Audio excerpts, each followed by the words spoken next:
Bien le bonjour, le bonsoir ou la bonne nuitée.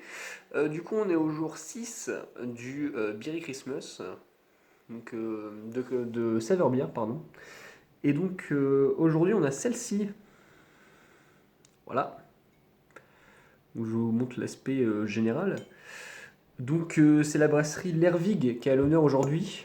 Et la bière s'appelle Leif, Leif, donc je sais pas trop comment la prononcer. Et c'est une collaboration apparemment avec Brewski, Brewski, je ne sais pas. Euh, donc apparemment, c'est une bière, elle a combien de degrés? 6,3. Ouais. Et le truc étonnant, c'est qu'elle est faite avec des prunes et des pruneaux. Ça va être génial, je le sens. Donc ouverture en cours. Hop, hop, et hop. En fait, je voulais pas péter la capsule parce que la dernière fois, j'ai pété la capsule et ça m'a fait chier. Hop, toujours le petit tuto. Alors en fait, il y en a certains qui m'ont dit qu'apparemment c'était parce que mon fond était gras, mais en fait, non, vous pouvez le faire n'importe quand. Juste à faire ça, ça tient. C'est parce que votre front est à moitié magnétique. Donc voilà, c'est parti. D'abord, voilà. Oui, d'ailleurs, le verre, c'est un Birra del Borgo. Au cas où, si quelqu'un me le demande, parce que on ne sait jamais. Birra del Borgo, c'est une brasserie italienne.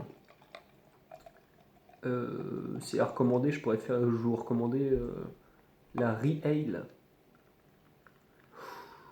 Déjà, elle a une couleur assez spéciale.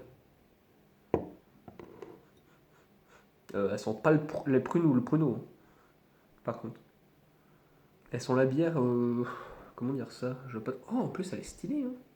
Ce qui est bien, c'est que vous la voyez mieux que. Attendez. Ok, donc elle a vraiment des couleurs orangées. Parce que ma caméra, du coup. Enfin, la caméra retranscrit mieux apparemment la couleur que moi. Enfin, que, par rapport à là où je suis. Parce que la lumière vient d'ici, du coup. Bah, du coup, on va goûter un petit coup.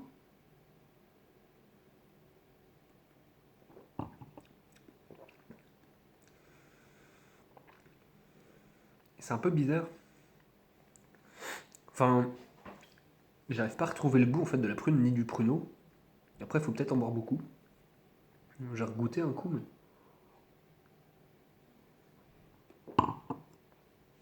Ouais. Ah, je sais pas à quoi elle me fait penser, mais elle me fait vraiment penser à une autre bière. Sachant qu'en fait, l'Ervig, c'est une brasserie norvégienne qui fait partie du top 100 des meilleures brasseries au monde. Sachant que, il faut savoir ça, parce que tout le monde ne le sait pas, parmi les 100 meilleures brasseries au monde, il y en a 80 qui sont américaines. Donc en fait, rien que le fait d'être présent en dehors de l'Amérique, ça veut dire quand même que tu pèses un peu dans le milieu.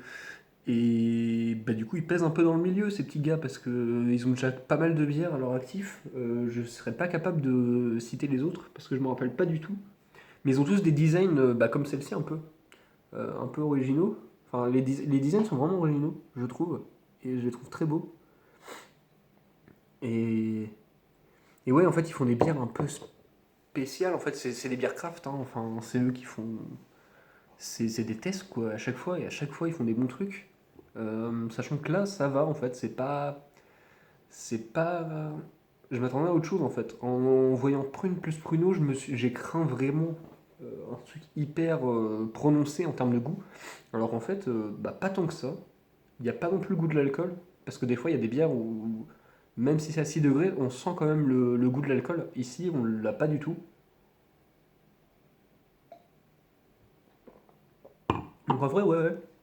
C'est, c'est validé. C'est validé pour le moment, hein. Parce qu'en vrai, bon, par rapport à celle d'hier, c'était la Off Garden, je crois. Hoppy Guards, pardon. La Hoppy Guards, ouais, bah, elle est moins bonne. Mais c'est pas la même catégorie. Et c'est pas non plus ce que je préfère. Donc je sais pas comment je vais faire pour noter pour ensuite. Mais bon, c'est pas grave. Et du coup, je voulais parler d'une autre chose. Comme la dernière fois, hier j'ai parlé de Scald, aujourd'hui j'ai envie de parler de The Good Place. Donc en fait, c'est une série sur Netflix actuellement, sortie en 2016, il me semble, la première saison. Donc en fait, ça raconte l'histoire d'une personne qui arrive euh, à l'équivalent du paradis, donc du coup le bon endroit, et qui apparemment n'aurait pas sa place ici, parce que selon la personne qui gère cet endroit-là, elle aurait fait que des bonnes actions, sauf que bah, elle n'a pas du tout fait que des bonnes actions, cette personne-là. Et donc il y aurait une confusion avec une autre personne. Et donc elle se retrouve dans cet endroit alors qu'elle ne devrait pas être dans cet endroit-là. Et donc il y a des choses qui se déclenchent à partir de ce moment-là. Et tout le principe repose là-dessus, en fait, de la saison 1 en tout cas. Et ça va de en fait, surprise en surprise, ça s'arrête pas. D'ailleurs, il y a même des fois où il y a des instants de flottement, surtout dans la saison 2, je trouve. Et début de la saison 3 est pas finie, il me semble, je crois qu'ils en sont à l'épisode 8. Il y a des moments de flottement en fait, parce que ben, ça se répète un peu, toujours, mais si ça se répète, c'est pour une raison. Donc en fait, je pense qu'il faut s'obliger à regarder des fois. C'est un peu comme. C'est horrible la bière, ça donne envie de roter à chaque fois. C'est un peu comme Westworld en fait. Le principe est simple, mais l'intrigue, elle a besoin d'être bien posée et les personnages sont obligés d'être bien posés pour pouvoir partir en sucette. Et c'est pour ça que Westworld, par exemple, la saison 1 est très longue à regarder, jusqu'à l'épisode 7 à peu près, il me semble, hein. Donc faut vraiment s'obliger à regarder pour après que ça parte. Et bah là, c'est pareil en fait avec The Good Place. Il y a certains moments où vraiment t'as pas envie de la regarder. En fait, il y a toujours les mêmes personnages qui sont toujours marrants, mais c'est toujours le même humour en fait qui est un peu redondant et qui donne plus du tout envie des fois. Après, si vous êtes fan de. Il y a certains qui disent que ça pourrait ressembler à.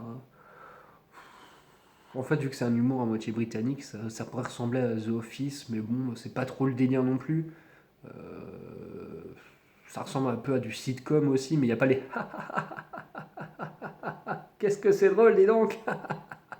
Donc voilà, je sais pas trop comment dire ça. Ça ressemble à rien et en même temps ça ressemble à tout. Il y a des choses des fois qui sont du déjà vu, il y a des choses qui sont jamais vues. Et même le principe de base, je le trouve assez cool.